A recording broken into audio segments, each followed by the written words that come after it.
Mr. Peter Schiff is one of the few investment advisors not committed solely to the short side of the market to have correctly called the current bear market before it began. He serves as president of Euro-Pacific. His best-selling book, published in 2007, Crash Proof: How to Profit from the Coming Economic Collapse, and the Little Book of Bull Moves in Bear Markets: How to Keep Your Portfolio Up When the Market is Down, are widely read in the investment community. He served as an economic advisor to Ron Paul's 2008 presidential campaign. Now for his intriguing talk entitled The Canadian Yuan: Why Canada Will Divorce the U.S. and Marry China, please welcome Mr. Peter Schiff.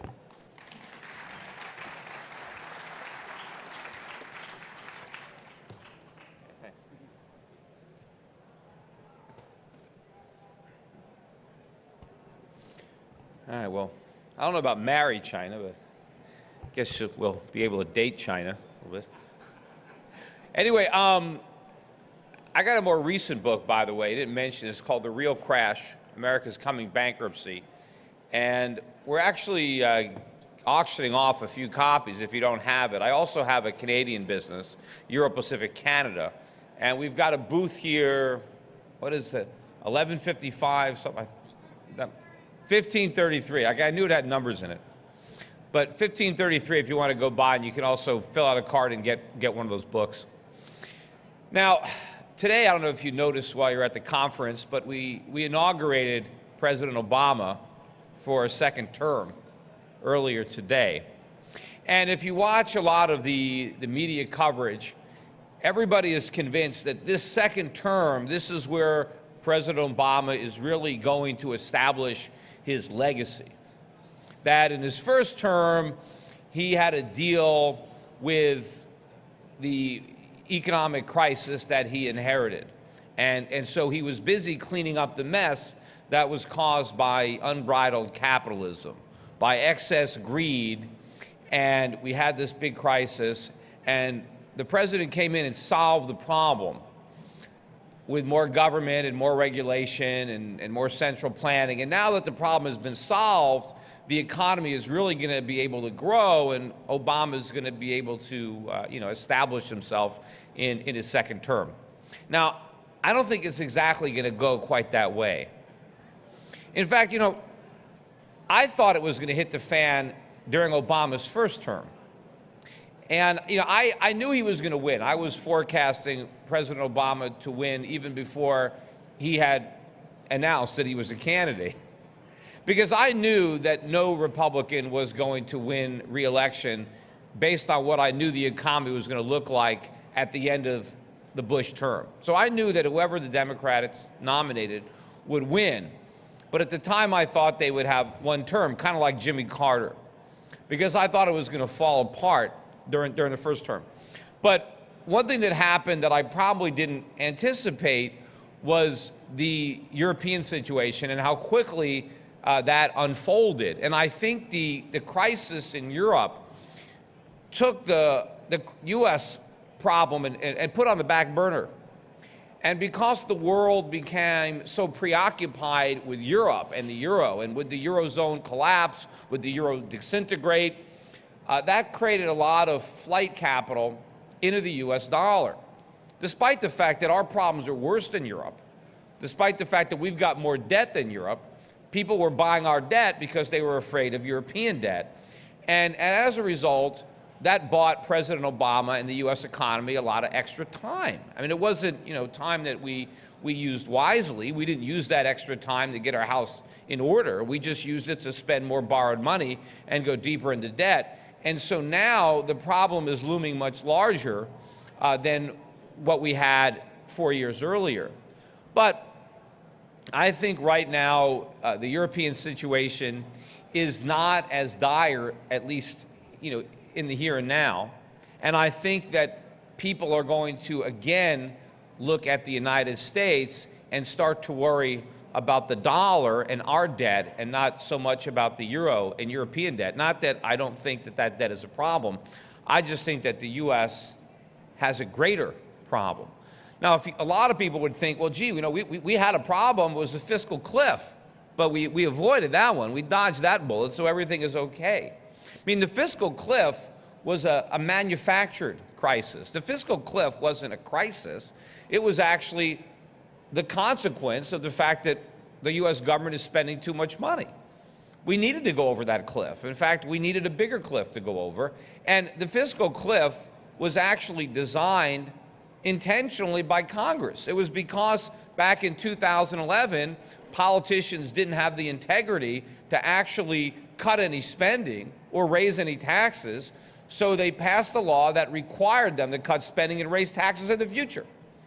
And they patted themselves on the back and they congratulated themselves because they came together in this bipartisan way and they had agreed to cut the deficit in the future.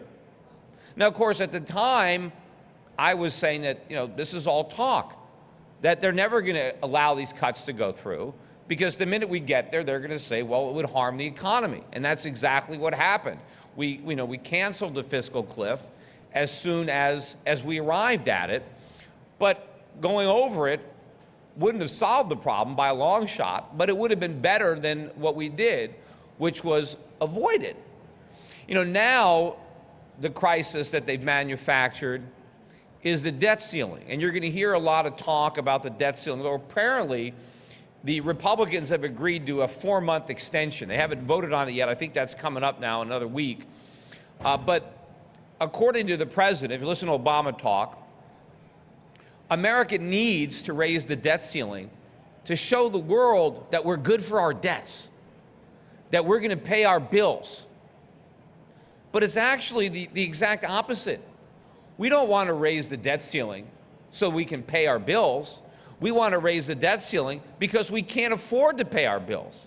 We're going to raise the debt ceiling so we can borrow money instead of paying our bills. President Obama compares it to going to a restaurant and ordering a big meal and then trying to ditch before the check comes. Well, that's not really the right analogy. I mean, first of all, we're going into a restaurant knowing we can't afford to pay the bill. It's not like we forgot our wallet at home. We know we don't have any money, and yet we order anyway. So the responsible thing to do would be not to order the food in the first place because you don't have the money to pay for it. But we're not paying for it.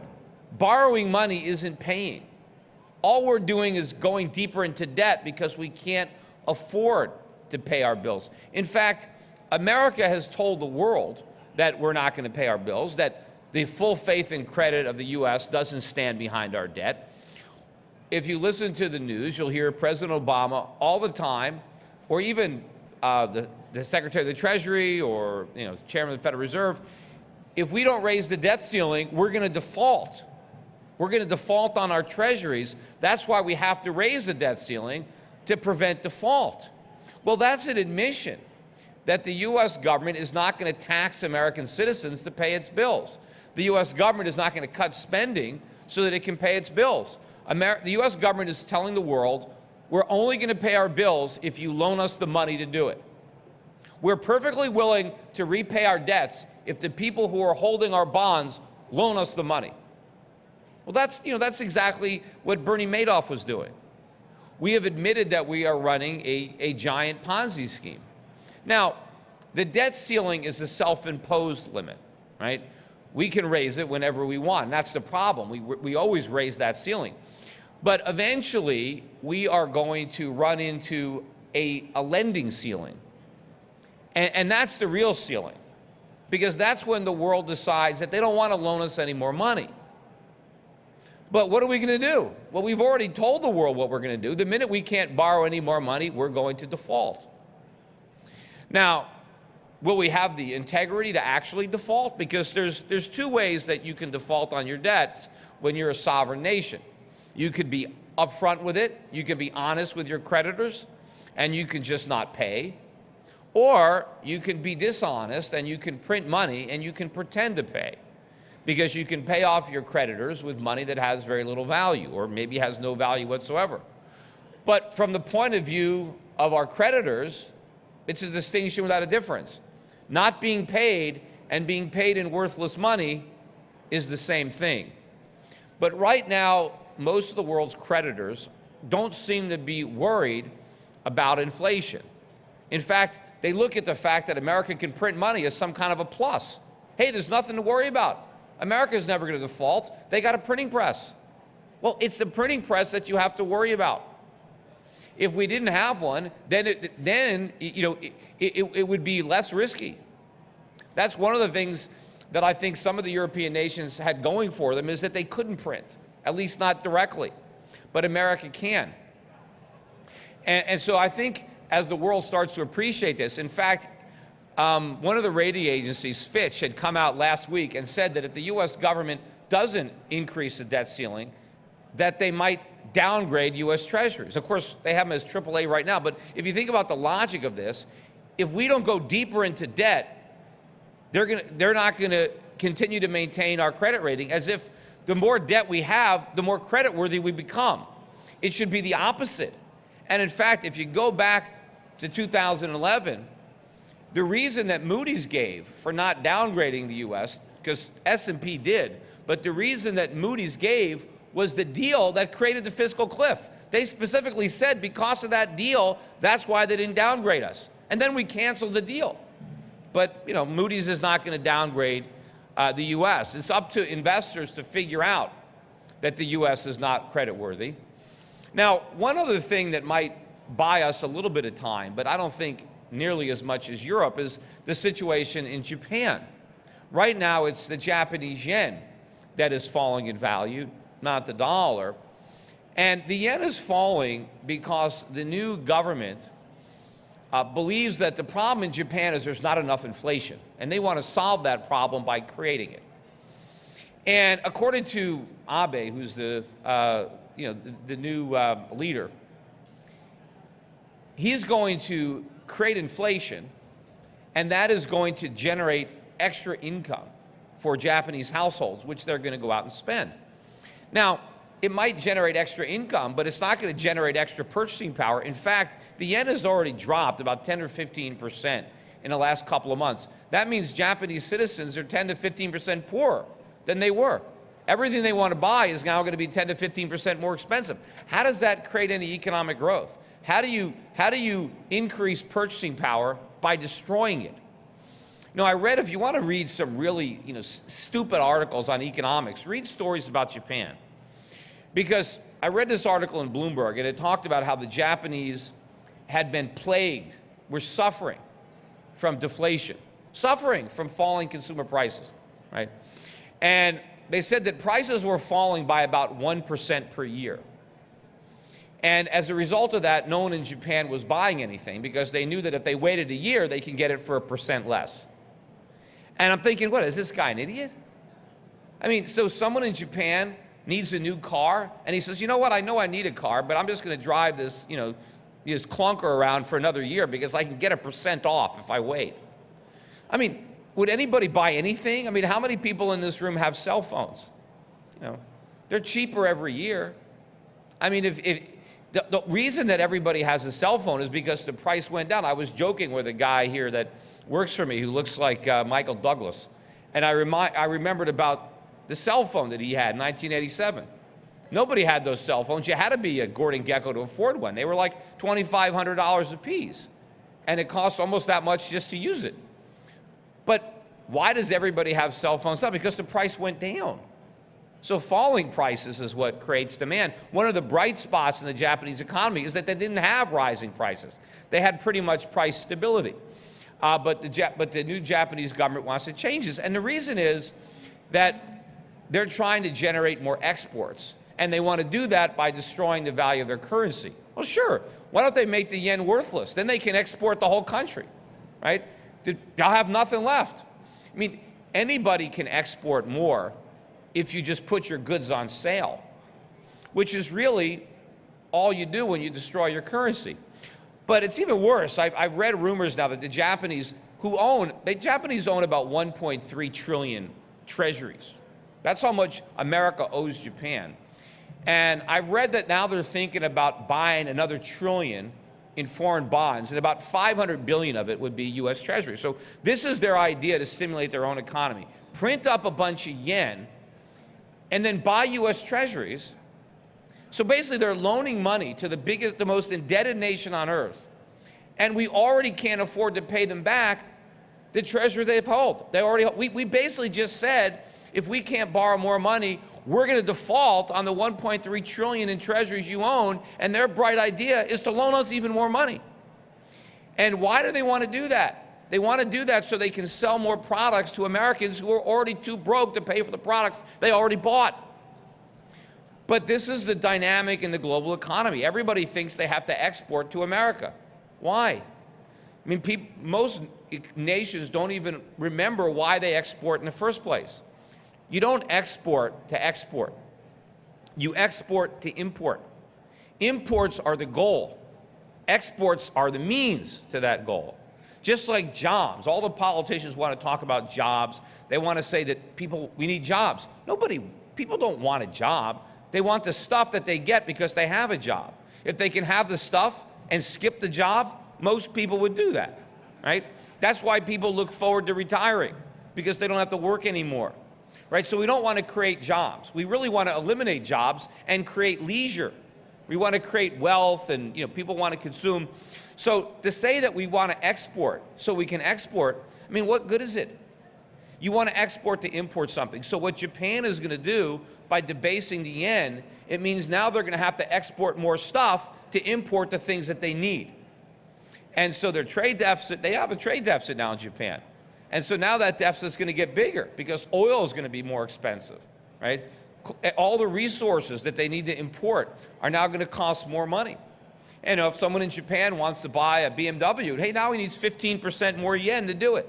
I mean, just because you can earn more, they talk about how a weak yen is going to help Japan because now Japanese companies will earn more money. Yeah, they're going to earn more yen that has less value.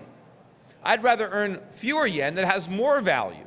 It's not how much paper money you earn, but what you can actually buy with that paper money. So what you really want is a strong currency, not a weak currency. And you don't want to export, you want to trade. And you want to try to use as few of your own resources as you can to import as much as you can. And I think this whole vendor financing, which is what it is, right? Japan, China, the rest of the world, Canada too, vendor finances the United States. I mean, America has a trade deficit with every country we trade with. I don't think there's an exception, right? And of course, that's not trade. Trade is a two-way street. See, I don't think America trades with anybody. The world gives us stuff. That's it. And we accept it.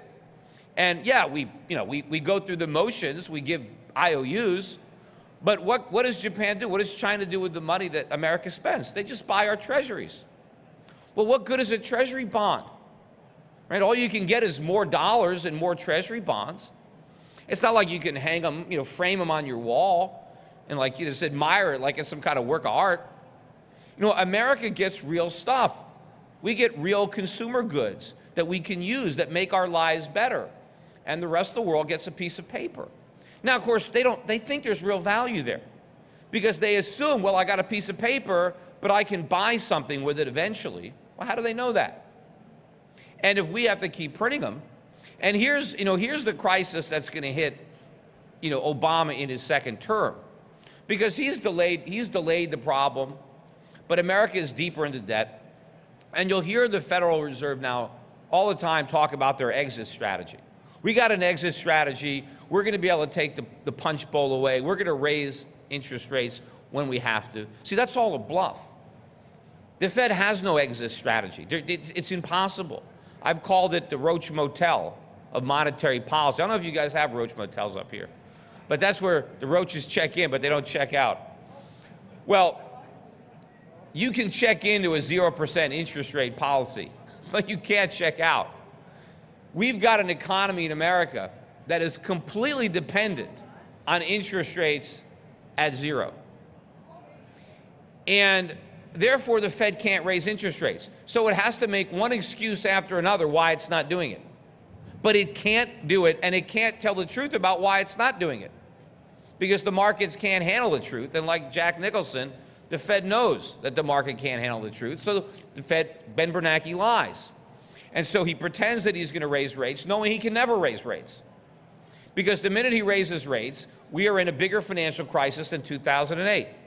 All the big banks that were too big to fail, by the way, they're all even bigger now, and they would all fail again if interest rates went up. The housing market would implode, and the U.S. Treasury would have to default.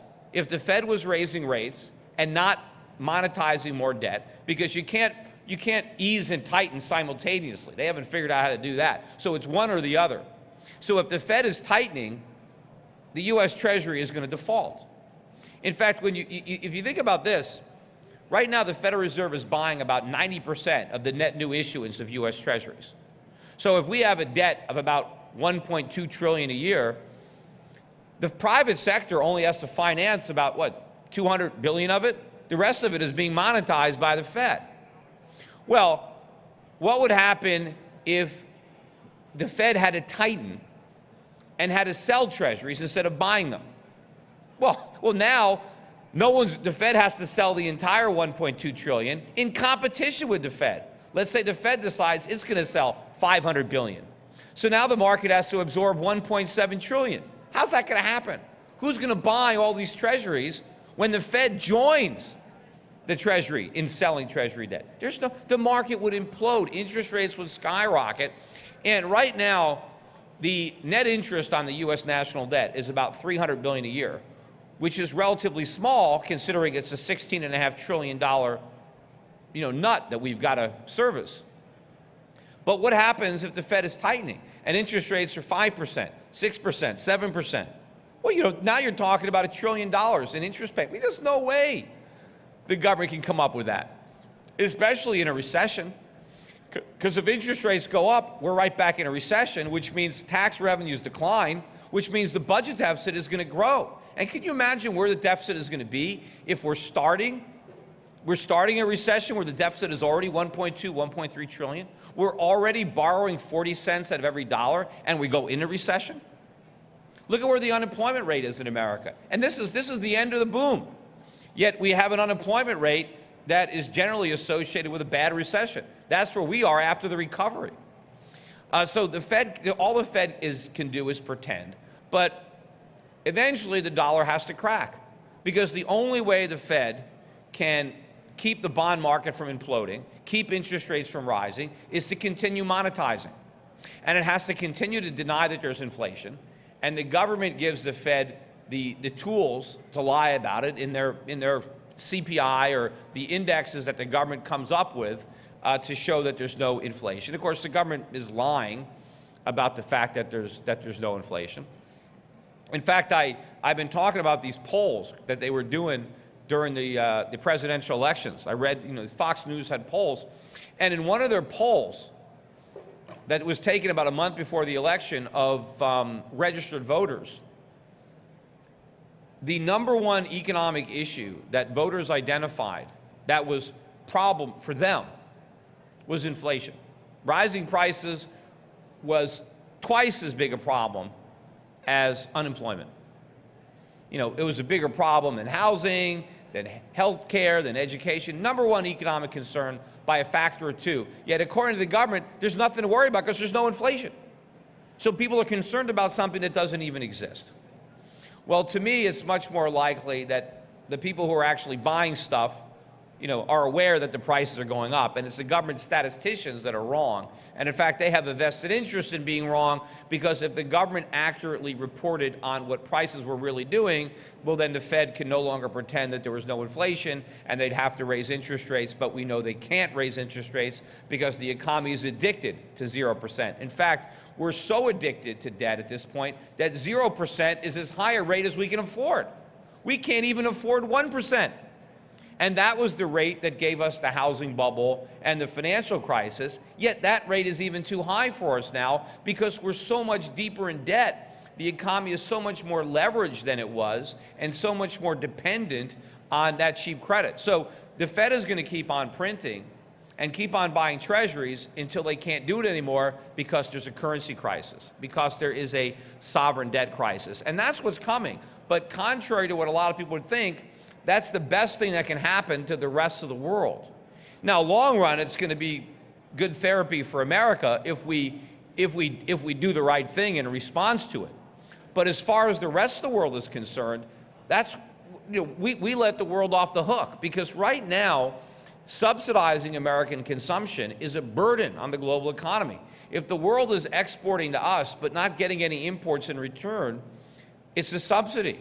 Think about China is holding $3 trillion or so in foreign reserves, not all of it dollars, but the lion's share dollars. I mean, that represents purchasing power or consumption that didn't take place. A bunch of Chinese families are now holding on to a stack of treasuries instead of things that actually would have made their lives better.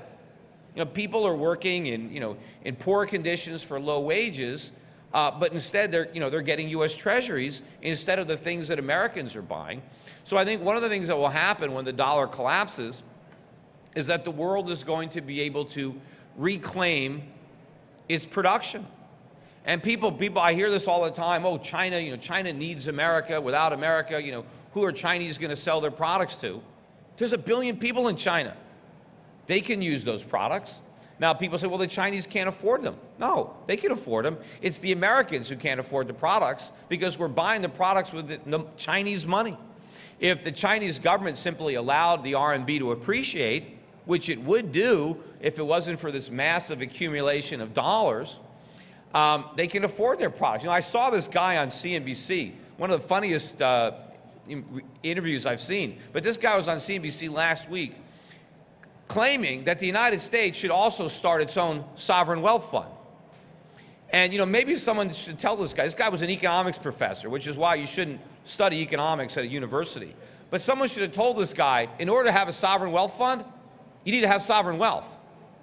See, we have sovereign debt. The reason that all these other countries have these sovereign wealth funds is because they have so much U.S. treasuries from running trade surpluses with America that they wanted to diversify them. We don't have any surpluses to diversify. We can't have we're going to borrow money. And actually, one of the people on CNBC actually said, well, where are we going to get the money? We don't. And he said, well, we'll just borrow it. So he wants the U.S. government to lever up to have a sovereign wealth fund. But the point is that this is all a waste of resources. The fact that our trading partners are loaded up on U.S. treasuries and have these sovereign wealth funds, if they didn't do that, their own currencies would have appreciated and their own citizens would have been able to spend that money on goods that they really want instead of allowing their governments to accumulate these surpluses. But what does it mean for Canada? Because I hear all the time, hey, Canada, it depends on the U.S. In fact, the Canadian government is keeping interest rates artificially low, just like we are, because the Canadian government is afraid that the Canadian dollar might appreciate if they let interest rates go up. What's wrong with that? What's wrong with letting the Canadian dollar go up?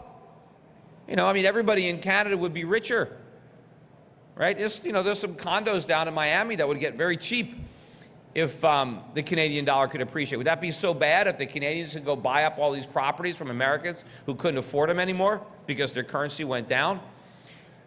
But the idea is, well, if the dollar goes down, then Canada is not going to be able to sell to America. Well, what's the point of selling to America if we can't pay? You want to trade with people that have something that you want. Why not just, if the dollar went down and the Chinese RMB went up, wouldn't it make a lot more sense for Canada to trade with China? Because China's making a lot of stuff that Canadians want, and the Canadians have a lot of stuff that the Chinese need. It makes a lot more sense for Canada to trade with China, hardworking people that don't have any debt, that make all kinds of products that make your life better, than to trade with America. So all you can do is, get treasury bonds, in exchange for real resources or whatever the real goods are. In fact, Canada tried to build this pipeline down in the United States. I think we did Canada a favor by not allowing it, because now you might end up with that pipeline selling the oil to China, because they can actually afford it. They can pay for it with real exports. America can't. At one time, sure, America was worth trading with because we made a lot of stuff that everybody wanted, because we had a free country, we had low regulations, we had low taxes. I advise people now they can move up to Canada for tax relief. Taxes are lower in Canada, amazingly enough, than they are in the United States. Now, of course, there's room to come down. It's not that Canada is a free market bastion, but the problem is that's how far from that America has become. I used to, years ago, I used to refer to the Canadian dollar as the Canadian peso. But now I prefer it to the US dollar. But the point is, Canada doesn't have to worry about the American market or what might happen if the dollar goes down, because there are plenty of people in the world who are making things. And the point is not to export, as I said. The point is to import. And if you can't import, just produce stuff for yourself. But you've got all these people in these emerging markets who have been suppressing their currencies so that Americans can buy things that they can't afford. And when that comes to an end, all the consumption is not going to stop. Americans aren't the only people in the world that want things or that need things. There are plenty of other people that are just as happy to buy all of Canadians' exports or anybody's exports, and they'd be more than happy to do that if their governments let their currencies rise. And I think what will happen in this second term of Obama is that will happen, because it's becoming increasingly more expensive for the world to extend this subsidy to the United States. Because what we end up doing is, instead of exporting stuff, we export our inflation. And that's what happens. Foreign central banks have to print money to absorb all these dollars and take up all these treasuries.